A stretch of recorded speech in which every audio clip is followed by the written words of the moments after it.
Are you having fun in your business? I mean, it should be fun, right? Well, sometimes the fun gets overlooked when you're dealing with the have-tos, the complexities of being your own boss and actually running the show. It's my goal that this, the Fun Business, Fun Money podcast, can help reignite your spark of fun by providing tips, tools, insights, and inspiration so you can enjoy running your business in the simplest, easiest, most fun way possible. I'll be sharing practical tips and ideas that you can implement immediately, along with business and money mindset insights to keep you moving forward no matter what's going on around you.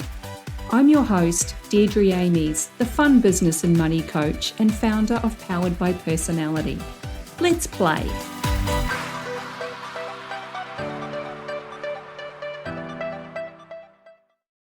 Hey there, and welcome back to the Fun Business, Fun Money podcast. If this is your first time listening, a big special hello and welcome to you. I'm glad you're here, and I hope you find something useful in this and all the other episodes. And to all my long-time listeners, you are awesome. I'm so glad you find something worth coming back for week after week. Today is a quick tip episode, and in theory, it's less than 10 minutes, but let's just say that's a variable indicator. There are no hard and fast rules that say I have to stick to 10 minutes or less. Now, I was searching through Evernote the other day for something that I knew I'd written a few years back. And this episode is not about Evernote, but side note, I will say I absolutely love it. I've been using it since about 2014. And while I'm now mostly using Google Docs for writing my content these days, I continue to use Evernote because it's less distracting. I've used it for my journaling since 2015. So if I'm working in a Google Doc, I don't even want to know how many tabs I have open. And my little squirrel brain starts to wonder, what's over there? Even though they're all beautifully organized within tab groups to minimize distractions, it still happens. So working in Evernote means all that stuff is in the background. There's just the note in front of me. And that's actually where I write all my podcast notes for that very reason, so I can focus. But like I said, this episode isn't about Evernote. I do recommend you check it out though if you're looking for a simple, clean way to organize your info. What this episode is about is the one thing. That's what I was searching for. The key phrase from the book, The One Thing, by Gary Keller and Jay Papasan. I read this book way back in 2016, and it would have been one of the earliest personal development books I read. I think it might have even been during my mass consumption phase. I read 33 personal development books in 12 months. And I gotta say, I retained very little of the info, except for truly important things like the one thing. And I wanted to share this with you because I think it's super easy to get distracted by all the things. I mean, hello, I've just explained why I use Evernote to minimize distractions.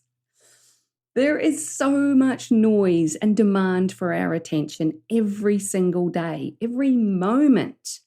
It's not going away. And I actually think it's driving the interest in AI, to be honest. We're looking for ways to exist in the shouty loudness without giving away or draining more of our energy. And AI, such as ChatGPT, certainly offers that band-aid solution. It's not something I'm touching anytime soon. I feel like I have way too much to say as it is. So that's another rabbit hole topic we can go down some other time. This catchphrase that I was looking for from The One Thing is, what is the one thing I can do such that by doing it, everything else would be easier or unnecessary? One thing. One action, one area of focus, one task, One thought, one feeling, one step. That is all we need to do. Now, this overarching theme of the actual book, The One Thing, is that this phrase supports us in achieving our goals. Let's say you have a big, hairy, audacious goal, aka a BHAG, that you want to achieve. You know it's going to take a bit of time, maybe even a few years. If you don't map that goal out and chunk it down to smaller bite-sized pieces that you can take reasonable action on, then it just remains a wish and a dream. It's a thought in your head. It's a maybe someday. And that is a crying shame, to let something that can potentially have a positive impact on countless wither and die. I mean, no pressure or anything. So this phrase can help you get into action today, this week, this month, this year, this moment. What's the one thing you can do right now that will make everything else easier or unnecessary? Make the call, send the message, write the post, ask for what you want. Just one thing is all it takes. That doesn't mean you should sit back and just take the rest of the day off after taking that one action. But taking that one action can be the catalyst for more action, more momentum, more results. And this always reminds me of a TV ad in New Zealand years ago, probably the late 80s or early 90s, for a chocolate and marshmallow biscuit called a Mallow Puff. The Kiwis will know exactly what I'm talking about. Their catchphrase was, "Have you done enough for a Mallow Puff?" And of course, there's a wide range of what enough was. An example was getting the lawnmower out and mowing enough of the grass to set up your deck chairs so you can enjoy a cuppa and a Mallow Puff. It still cracks me up, but it's the perfect analogy for those who feel like doing one thing is enough for the day, the week, the month, or the year. One thing is good, but use that one thing to spur you into more action so you can really get your business rolling and make a difference. So that's what I got for you today. What's the one thing you can do today, this week, this month, this year, that by doing so makes everything else easier or unnecessary? Go do that, and then do the next thing, and then the next thing. Take action. Have fun doing things, and I'll catch you in the next episode. Thanks for joining me.